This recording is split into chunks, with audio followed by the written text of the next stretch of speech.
Absolutely delighted to have been invited here today to open the second annual conference of the Drug Research Network for Scotland. The initial proposal for the DRNS followed the publication of the Scottish National Research Framework for Problem Drug Use and Recovery in 2015. This document highlighted the need in Scotland for the development of a collaborative research infrastructure for drug research, infrastructure which would help to create an environment in which alcohol and drug partnerships, national drug organisations and academic institutions could more effectively develop, deliver and disseminate programmes of research to improve outcomes in Scotland. 4 years on from that point, and it gives me great pleasure to hear today about the work of DRNS and what has happened already, developing new research projects and disseminating findings that have and will continue to help inform policy and practice responses to problem drug use and to increasing levels of recovery across Scotland.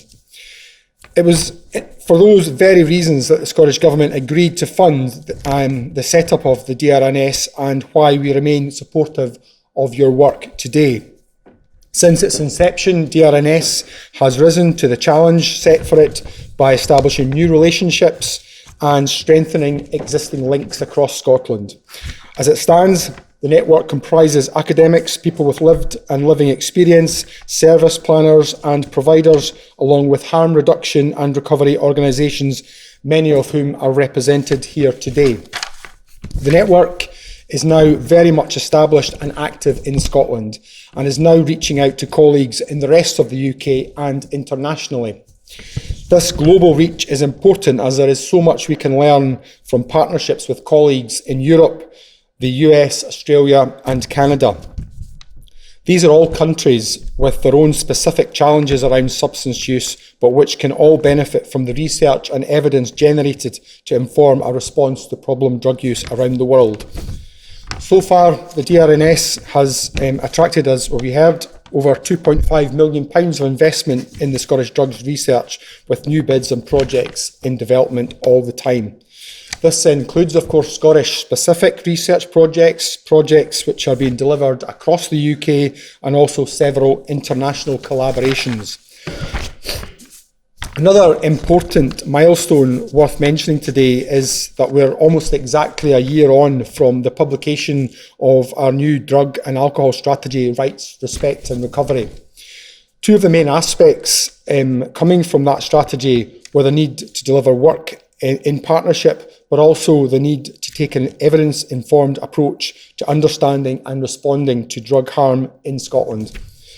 From a Scottish Government perspective, working in partnership with organisations such as DRNS means that we're able to make use of the expertise available to them, as well as research that you produce.